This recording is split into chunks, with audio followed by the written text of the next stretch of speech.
Hi, this is Inelia Benz, and as promised, I am now answering your questions from the Death, the Unspoken Truth class. If you haven't downloaded the class yet, you can get it from ineliabenz.com/unspoken. The next question is from Petra, and she states, body elementals of some nature as death, and is the agreement situation different for walk-ins? Hi Nelia, am I correct that the death who you encountered is an elemental existing as a function of a specific cultural collective, and thereby conveying to it an individualistic character and appearance related to that collective, but which can be encountered independently by anyone with the right intention, i.e. needing help through the death process?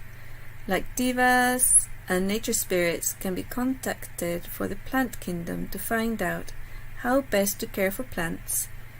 Would not then an individual body elemental be of the same nature, co-created through a lineage, DNA, and for a specific purpose in an individual lifetime, but which then can also sometimes be encountered independently as a separate being in 3D?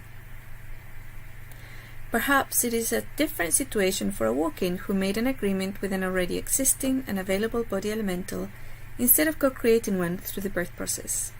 Distinct disparities in fears, etc., would be evident because the body elemental was originally intended for another projected purpose instead of manifesting the different needs and intentions of the current incarnate soul.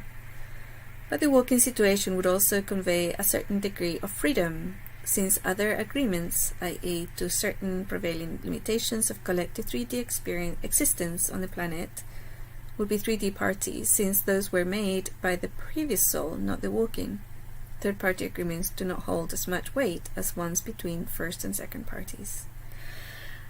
Thank you, Petra. I'm not actually understanding what the questions are, so I'm going to go and try and go through your email again and see if I can figure out what it is that you're asking.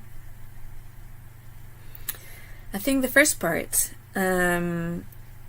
is about the nature of the death being. Who is it? What are they, right? Is it an elemental existing as a function of a specific cultural collective? I think that these beings exist in all of our cultures, and I don't think they're elementals. I think they're literally almost, one could say, similar to angels, right? In fact, one of the names that people call death is the angel of death, right? So they may be very closely related to angels.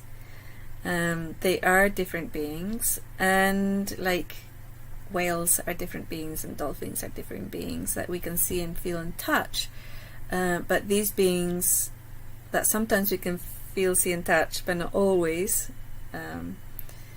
are different beings. They're not human, they're not created by cultures, they're literally there. The way we see them, I think, yes, is very much dictated by our culture and cultural beliefs, I'm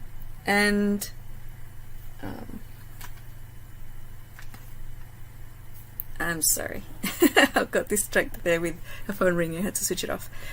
So yes, I think that definitely they are different beings.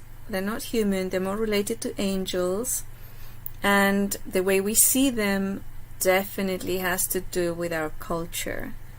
If the death that I saw had appeared to somebody in, say, the Brazilian jungle wearing a suit and glasses, they wouldn't have recognized him as even a person, probably, especially the individual tribes who haven't had any contact with the Western societies and cultures. So yeah, I think that the way we perceive them and see them very much has to do with our culture, but they're not culturally created as such. Okay, so the next part says,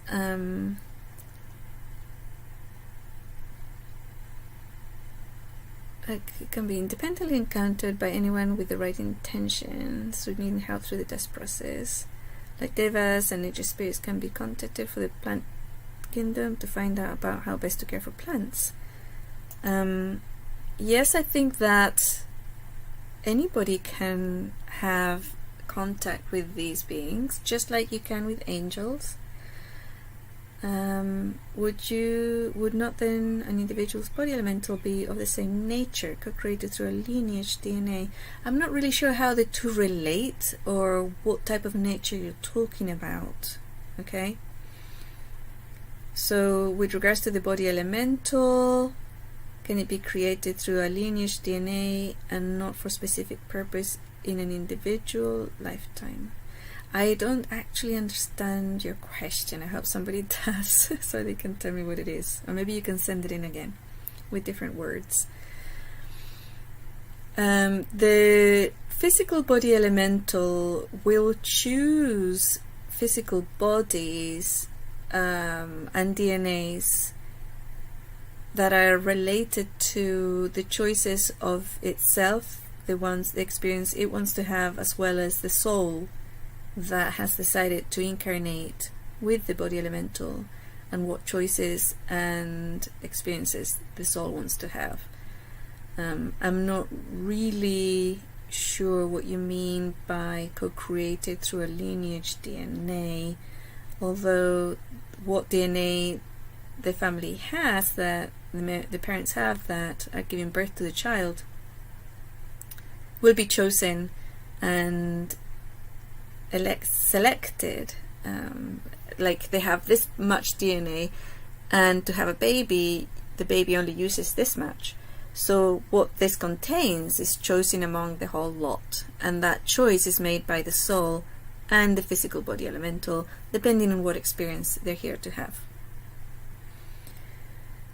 Okay, so is it a different situation for a walk-in who made an agreement with an already existing and available body elemental?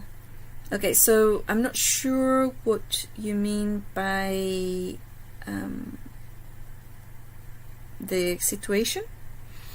I'm thinking maybe the shape and body, for the most part, when you have a walk-in, the person can change drastically, and often does. If they are very skinny, they can put weight on, or vice versa. Sometimes medical conditions that were thought to be incurable go away. So a person might have like chronic anemia, for example, the next moment the walk-in comes in and they no longer have chronic anemia. So the experience is still co-created. It obviously does have some limitations. The sex of the physical body, unless you have the walk-in has operations and medical treatment, the sex, the height usually stays the same. The color, I've seen people change color. Not exactly change race, but definitely subtle changes to their color, even their height. Definitely medical conditions have changed, but unless the person has operations and medical treatment, the sex does not change. The physical body elemental stays with the same sex. Okay, so this walk-in situation would also convey a certain degree of freedom. You always have freedom, whether you're walking or were born to that physical body elemental. You're free to change your mind about your experience here with regards to everything. The biggest firewall is that the belief that DNA is static, and that any medical condition that people say is chronic or untreatable, you believe it, then it will be, but otherwise it is very, very pliable. Very, very, very pliable. And you can manifest stories and situations that will make it possible for you to have those changes at a physical level. Again, I'm talking about physical appearance and conditions. I don't know if that's what you actually meant. if you meant something to do with family ties and things, those again are very flexible, whether you are the person who was born into the physical body or a person who walked in. You can change your mind about anything and everybody in your life. It's not static, it's not solid, it's very pliable, and as you raise your frequency, vibrational frequency in your life, sometimes these changes happen spontaneously. Again, not having been able to understand your questions fully, I hope that I interpreted them correctly and answered some of them to your satisfaction. The information in this video relates to my class, Death, the Unspoken Truth. If you haven't downloaded the class yet, you can get it from ineliabenz.com/unspoken.